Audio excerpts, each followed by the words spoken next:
Amy Ledgister. I am the owner of 3D Lash and Brow Salon and Academy. We're a private beauty college in Dallas, Texas, as well as Aspire with Amy, which is a mentorship program for upcoming entrepreneurs, people who want to open up their own beauty spa or their own school. And so I decided to invite Daisy on my podcast and YouTube because not only is she amazing, she is an entrepreneur. She owns a fabulous 5-star spa in Fort Worth, Texas. She trains estheticians. She brings them up. And so I knew she'd be the perfect person to bring on the show just because she can answer a lot of questions for you and give tips and tricks that will help you guys be more successful. So I first want to just start off with, how did a nurse's touch come to be? First, I hear nurse in the title. Can you explain about that? Yeah, of course, no problem. I was a critical care float pool nurse. I did ICU, ER, lockdown psych, everything the hospital owned, the adrenaline junkie team. But I also was a chemo certified nurse, and one of my cancer patients had permanent makeup done. And I thought it was incredible. She was the only patient out of the cancer patients that didn't look like she's on chemo. She woke up looking amazing. And I'm like, I need to bring this to the other patients and maybe some nurses. And so I looked for training. I started it on the side on Cheyenne, Wyoming, and I still nursed at the time. And it was so fun to give people back part of their identity when health crisis can really take it away and make them happy again. And I moved to Texas, started my business from scratch again, and it's just taken off from there. And then we added aesthetics. We added facials and estheticians, and I've done a lot of interviews. I can kind of share what I like to see when they come in, and it's been a learning process for me as well, you know. That's awesome. So basically it was permanent makeup that really captured your eye as far as the beauty industry. Yes. That's actually how we met. I met her in Vegas at the Vegas PMU conference. She was sitting we were VIP. Yeah, right? Of course. She was sitting literally right in front of me, and she turned around, she's like, "Hi, I'm Daisy." She's like, "What's your name? Where are you from?" I'm like, "Oh, I'm from Texas." I'm like, "We're neighbors." Yes. And so she was just bubbly. She had a free spirit. Yeah. And we just stayed in contact, and I saw her at another conference in Houston, and so we actually have the same birthday as well. Yeah, we do. April 13th. April 13th coming up. Yes. Pop some champagne in this. Yes.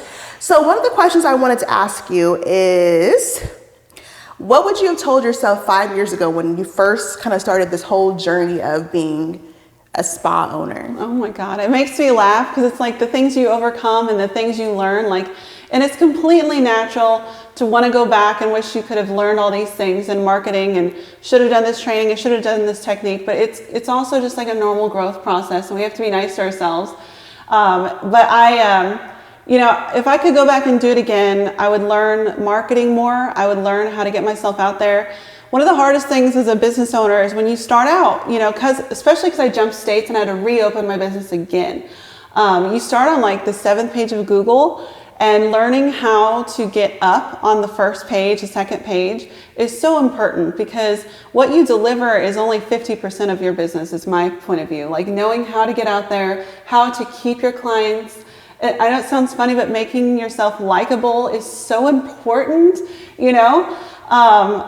learning that Google is a really good, important way to rank, learning social media. Like I'm still learning from you today as we speak. She's like tapping my phone. She's like, hit this button.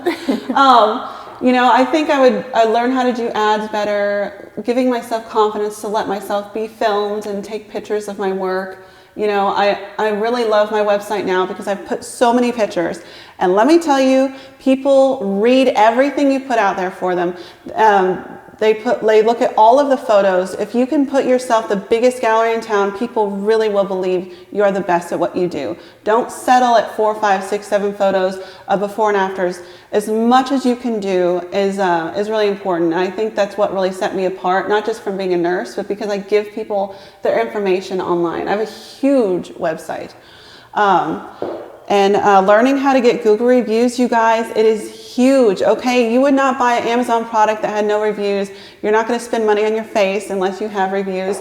My biggest advice that I tell everybody is when you are trying to get reviews, you go to your business listing and you literally hit the word share, okay? And then when you text it to people, you talk to them about it, they'll follow through.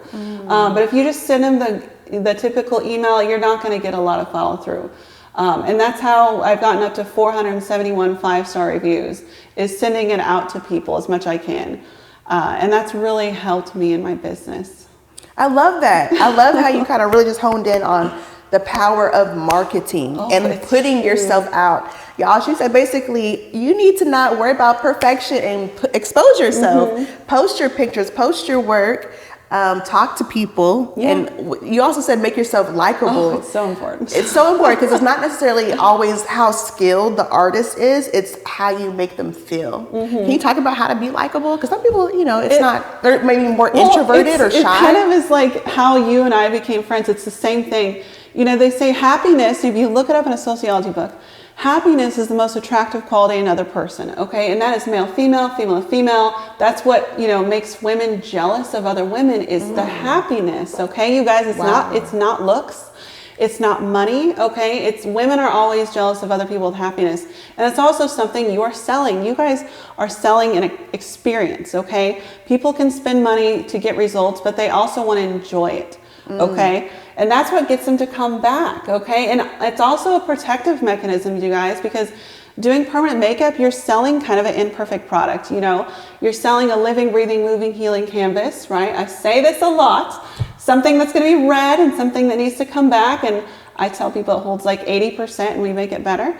But, you know, but making yourself likable also protects you from customer complaints, okay? And customer complaints is a real problem with any business. And it's your job to support them. No matter what they say, you say, I'm here for you, and you stay positive. And I know it sounds weird, but when I'm texting clients, I use emojis because women, we are sometimes a little insecure when we're dealing with a complaint of our own. And if you don't have a happy face emoji in there, when you talk to them, they will read it in an insecure manner. They'll read it as, I'll take care of it tomorrow. When really you meant, no, I'm here for you. I'll take care of it tomorrow because you put that emoji in there. I love that. Being happy is a huge thing of what you're selling. And like I said, I tell all my employees, 50% of what you're selling is your work. You're selling everything else. Oh, y'all, that really hit, wow. That women are not necessarily jealous of everything you have. It's the actual happiness you can do that you for exude. free right now. That is what they want. That's a sociology book. You can crack that. And that's between men and men, female, female. That's what people want. That's what you secretly want. When you see celebrities and you see wealth, you think that you want that to give you the happiness. You think you need the new jet ski to buy you the smile. And really, you can have that right now. And the truly wealthy people have the money and they're jealous of us. Yeah, that's true. A lot of millionaires and billionaires commit suicide. So it's not always just about your assets and the tangible stuff. It's about I love that. And that's why you and I we're like little magnets. And I always say even to my clients, happy people have to stick together. You have to pick your circle. You have to pick people that inspire you. Hence, here I am over here with you. And that's how you are with your patients. They want to come back because you inspire happiness in them. You know, the product is only a portion of it. We're always going to get better. We're always going to self-criticize. You know, I could have done a better brow or a better eyeliner, you know, but in half, that's just half of what you're selling. And they'll come back for more if you make friends with them, I assure you. Okay, all right. So I know you offer a lot of services at your spa, but it seems like you really hone in on electrolysis. What made you decide to kind of make that a specialty for you, especially like over laser? Yeah, of course. I love to talk about that. So electrolysis was one of the things I just added on the side. I wasn't sure if it was going to take off initially. But the difference between electrolysis and laser is huge. And the FDA will back you up. And the important thing about offering a service that is well read on the internet is because nowadays people do Google and they do find out that laser is not legally permanent according to the FDA. Now they're really sharks about it now. It's advertised as a permanent reduction, right? But if you didn't specify, will it actually go away? You know, it's kind of hard for people. They spend thousands and thousands of dollars on laser. And then they come and find us later. Now, I will tell you with electrolysis, most of our clients are doing facial hair here. A lot of PCOS, polycystic ovarian disease, women start growing unwanted hair. It's also normal with hormones. You know, our brows fall out. We start growing unwanted hair here. And my whole business is about reversing hormones.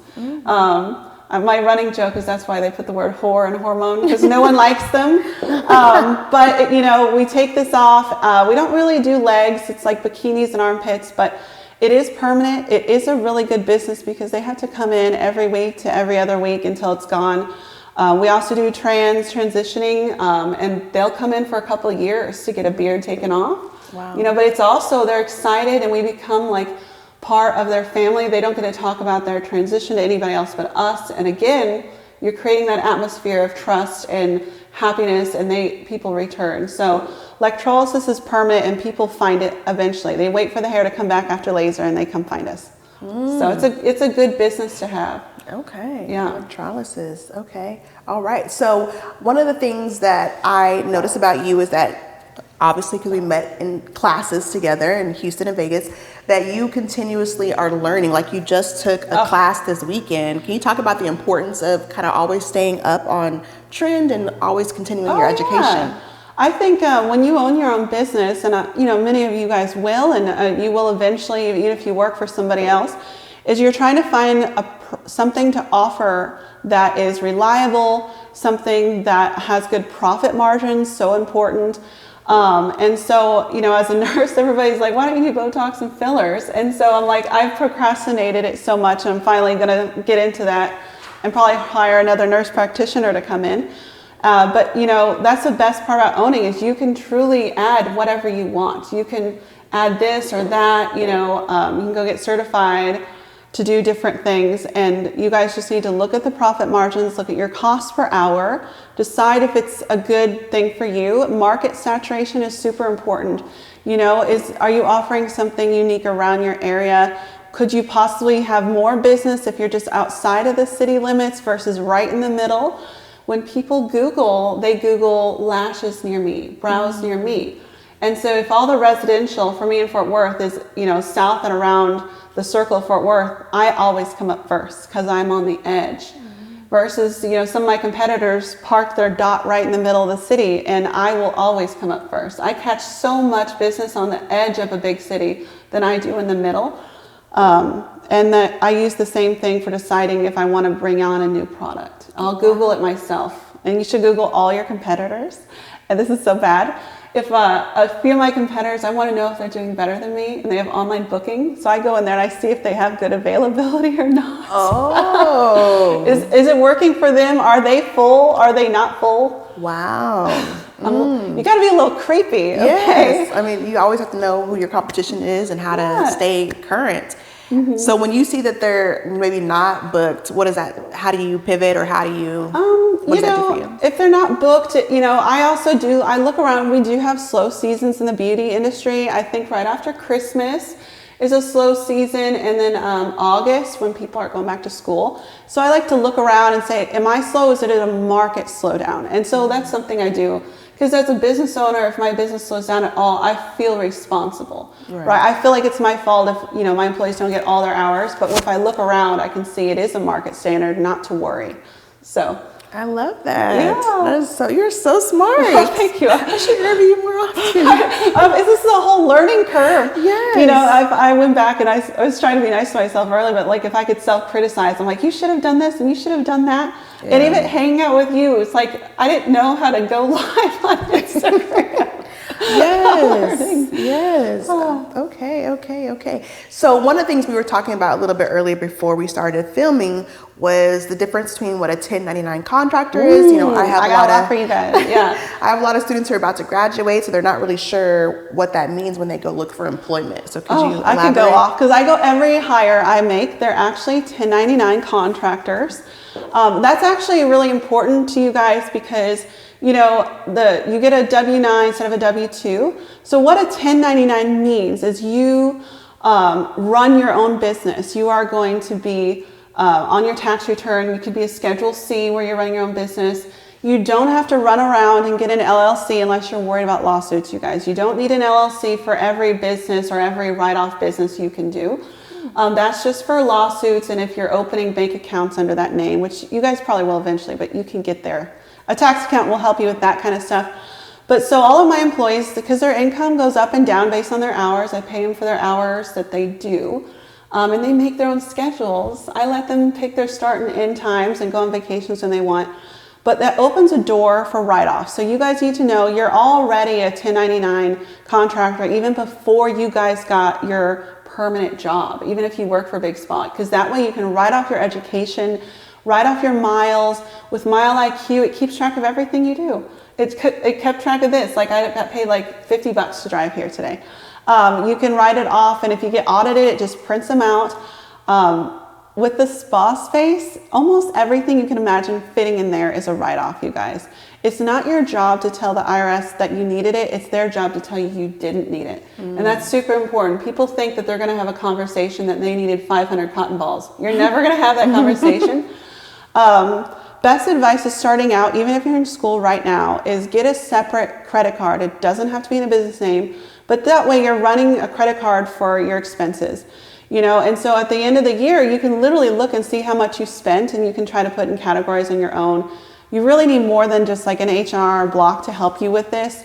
You will absolutely get money back. For example, some of my employees were using like the simple, drive up tax attorney places. And then when I started using my tax accountant, they literally paid a quarter, and they're learning write-offs too. Yeah. And that is so important, you guys. I mean, when they say millionaires pay less in taxes, they're finding ways to write it off. The IRS gives you 8,000 write-offs.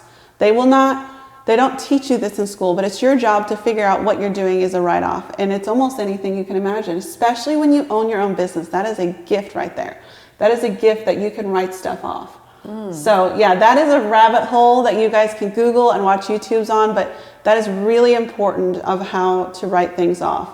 So wow, you are so knowledgeable. I'm trying. I had to teach all my employees this. I'm like, no, you don't want to be a W-2. You want to be a W-9. And then when you are a W, this is a big one, you guys.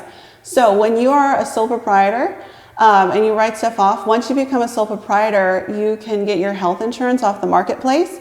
So, and it's subsidized for sole proprietors, okay? And so I pay like $344 for a mom, 2 kids, and one of my employees pays less than me because she makes less. But if you go through an employer, they only give you one choice, okay? So usually it's almost always cheaper going off the marketplace as a sole proprietor. So don't be scared of the health insurance, okay? You'll probably save money. I love how you mentioned that, because so many people are always afraid of entrepreneurship for the health, insurance purposes. They're like, oh, I don't want to lose my insurance, or so. Don't worry. You can get really good health insurance for your whole family as a sole proprietor.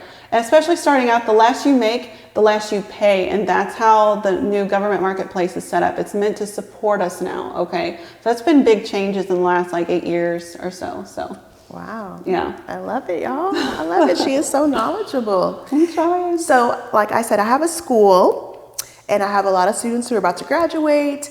And what is it that you're looking for when you're hiring an esthetician or you're interviewing for estheticians? Right off the bat, this is big, you guys. I love it if you send me a resume with your picture on it. Yeah, Canva, it's free, by the way. You can they have cute little layouts and you can put a picture on it, and you don't have to, but it's really helpful for me to keep track, because I just hired one recently off of Indeed, literally like 3 weeks ago. And Grace turned out great. But, I'm trying to keep track personally of who I just talked to, who I Zoomed, who I interviewed. If you put your picture on there, it is so helpful to me. And remember, you guys are selling happiness, okay? I know sometimes, men are especially notorious for taking the picture without a smile. Please put a smile on your face, okay? Smile, sell happiness in your photo, put your skill set in there.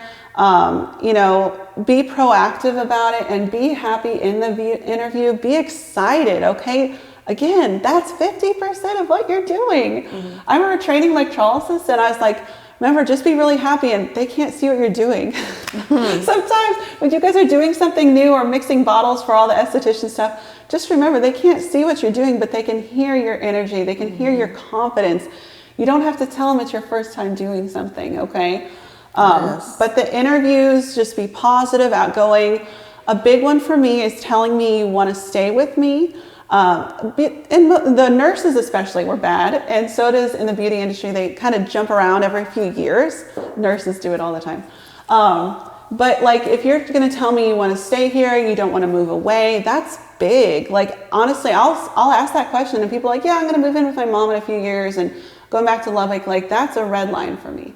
You know, we want someone that's going to stay. It's very expensive to replace people. We always lose like a small percentage of clients that just don't like the transition. So telling me you're going to stay, telling me you're excited. And nursing interviews, because I was on the hospital interview team, if they use some magical words, it's like an automatic hire. You want to hear what they are? I'll do anything you guys ask. I work days and nights. I'll work weekends and holidays. And maybe you can't do all those, but it's the willingness to do what you're asked. And it's so weird that that is such a hard statement for people. You know, because that truly is the job description and more. It's like, I will be there on time. This is important to me. And you stress your value. How much does this job mean to you? Because psychologically, when you stress how important the job is to you, you're insinuating guilt that will happen if I don't hire you. You know, and that's psychology. So you are also a mother. How do you balance being a super boss babe, flying all over, getting different education, taking classes, and managing your day-to-day life? Oh, it's hard, you know. Again, the self-criticism comes in, you know, you wish you could do more of this with your kids, but I think having work balance is important. You know, I am trying to do more of an administrative role lately and do less hours in there, but as soon as I put the kids to bed, then I'm on to my computer doing marketing. I'm kind of spoiled because I have boys that are pretty easygoing.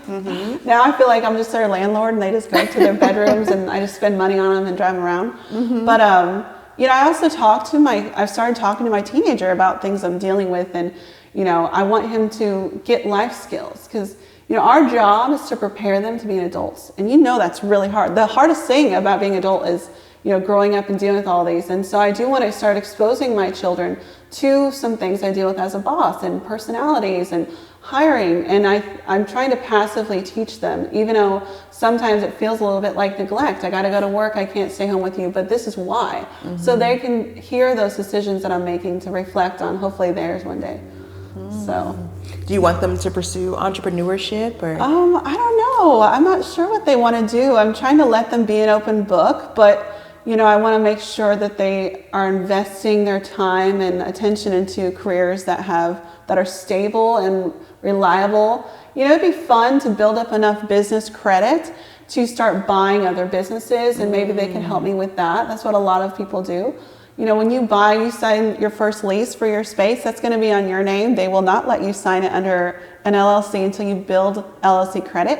But now when you get a business line of credit, you can start actually buying things eventually. So it's like, that's a long-term plan of mine, but to build separate credit than my own is something I'd like to do. And maybe my boys can help me by the time that all takes off. I love that. Okay, yeah, buying other businesses. Okay, so where do you see yourself then in 5 years? Oh, definitely. I'm kind of stuck in my commercial space now. I like locked in this amazing rate, but I never thought I needed more space, and here I am.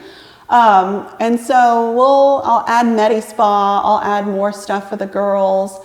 You know, I honestly think I'll probably surprise myself with what I add. Like, cause I'm going to listen to everything. Just like you and I are going to these conferences, we're going to learn from others. And that's another good advice for I have you guys starting out new. There's always someone that has done it better in another state. When I was building my website, I was looking at 3 others in another state at the same time. I'll look at before and afters in Australia and UK, like what did they describe it as? You guys can't figure out how, you know, what's a fancy wordage for microneedling? There's someone else that you can follow that's done it well. Let other people's finished businesses guide you. You don't have to just write copy from scratch. You know, you can like combine 3 other websites to make your own. And so I've been trying to work on that as well. Okay. So basically, at this point, you're saying you need to expand as far as your space. Yeah, I want to expand. I want to add more services. I do more of an administrative role, like hire another nurse practitioner to come in there. So I see myself definitely moved on to something bigger. And I want all my girls to come with me. So yes. I read a book called Resilience, I believe, and it was talking about that sometimes in business your staff is kind of like a basketball team, and sometimes you have to trade them in and trade them out because not every team will take you to the state championship or whatnot. What are your thoughts on that? Because I know you want to keep them, but yes, I think I've had to emotionally, again, everything's so personal when it's a small business. I emotionally accepted no matter what I get thrown at, whether someone's leaving or someone's coming. I think the real challenge in life is just being resilient, is overcoming anything that comes at me. And so, yeah, I'll probably have some staff movement, but I've learned to accept this. You are the pro. You have so many more employees than me, and you're doing so well, and you're resilient. And, knowing that this is actually, a natural part of society, and that's not always personal, and I will overcome anything thrown at me. And I truly believe that. And sometimes when you're dealing with problems, I feel like if I can't figure it out, no one can. So I put everything in to figure out how to overcome a problem, overcome a customer complaint or whatever it is. And now I actually believe that. I believe it when I say it, I know I will figure it out. I will overcome it, And just like when we're growing, you have growing pains. I've gone to invest in different things that didn't pan out. And then I'll just add this service, and it goes crazy. And so I accept that I'm going to have winners and losers no matter what I do. And that is natural, so. Where do you get that overcoming spirit from? Where does that? Oh, I was young. I was a single mom going through nursing school after my mom passed away, and I didn't have a backup plan. I had to succeed. And so when you have nothing to fall back on and you have to give yourself encouragement, I've definitely taken that kind of survival mechanism the rest of my life. You do have survival mechanisms for overcoming difficulties and opening a business and taking risks. You have to be comfortable to take a risk. And you're going to keep taking more. And even you follow other wealthy to-do people, they take so many risks, and it's okay. You're going to calculate it. You're going to decide, this is the best place for my business. This is the best place for traffic. I have a launch. I have it written down, my plan. I've talked to someone else about it first that's in the industry. Finding mentors is huge. Going back into that, you're a great mentor to women. Thank you. Speaking of mentorship, I know that I had mentioned to you that you should do that. I know. I just haven't thought about it. I'm so busy all the time. I have no personal life. But, I would totally be interested in helping people, kind of with a startup and where to go, especially with Google listings. That's a big one for me. Is 91% of people find a business on Google. It's a whole different animal on Instagram and TikTok. That's all great, but you have to have a website. You have to be found. You have to know what Google's looking for. Weirdly enough, Google Analytics is ranking you based on your activity. The way you post on Facebook and Instagram, they think that you need to be doing it on your Facebook or your Google listing. If you're not putting on photos 3 times a month, they will rank you down. They have updates that you're supposed to put in an update many times a month. If you're not doing it, they'll rank you down. And so that's a whole rabbit hole of figuring out how do I get on the first page of Google? And I do recommend you guys start Googling that. And there's how-tos everywhere and what they're looking for. Local O is a really good program that will link it, and it'll literally give you a checklist. And my favorite thing, Local O will use AI to write your post and respond to reviews. And wow. And you can pick keywords, and you could copy and paste what it writes in AI, and you could put it right over to your Instagram and Facebook. And it puts emojis and flowers and everything. There are programs to make writing copy easier for you guys. Local O is a good one, but learning how to get on that first page, you guys, is huge. And learning who your market is. Your market is huge. You have a school, you're going national. My money comes locally, so I'm not going to spend my money and my ads to go more than 20 miles. I usually do 18 and up, so I usually do women. And so when you can hyper focus that, you can get more of a return. So I don't spend my money nationally, but if I open a school, I would. So it's just what kind of money do you want to bring in, and that's where you should spend it. on your ads you make on Facebook or Instagram or Google. So. Wow. With that update you were mentioning, is that on Google My Business? Yes. I don't think anybody reads them, but Google is ranking you whether you put in business updates. And it's like on the right-hand side, if you go down, it's like the little, you put updates, and you can put your sales in there. You can take your photos, products. If you're moving around on there, it's ranking you up. It just, whatever you do, don't just open it and never do anything with it. It knows what you're doing. It knows if you're active. Sounds scary. It knows what you're doing. Google always knows what you're doing, whether you like it or not. Yeah, for sure. But yeah, you need to be just as active on your Google listing as you are on Instagram and Facebook. And most people don't know that. Yeah. Oof. There's so much to do as a business owner. There is. I know. Oh my I gosh. literally need like double the hours in the day to do anything properly. Wow. Glory. So you've definitely dropped a lot of gems, So how can people find you for your business if they wanted to book a service? Yeah. So I have the website, anursestouchfortworth.com.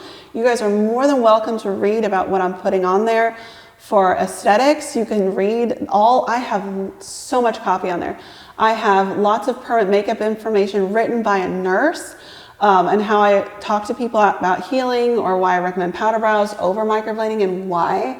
What is healing? Do you know why you wipe it 2 times a day? It's lymph. There's so much on there. I have tons of photos. I'm dead serious. I have the biggest gallery in DFW. I don't even need to look anywhere else. And women love that. People come in there because I put the information in.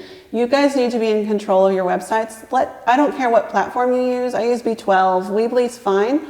But make sure that you're going in there, you're adding just as much as you're adding to the Instagram and Facebook, okay? Because that's where they have to go to book.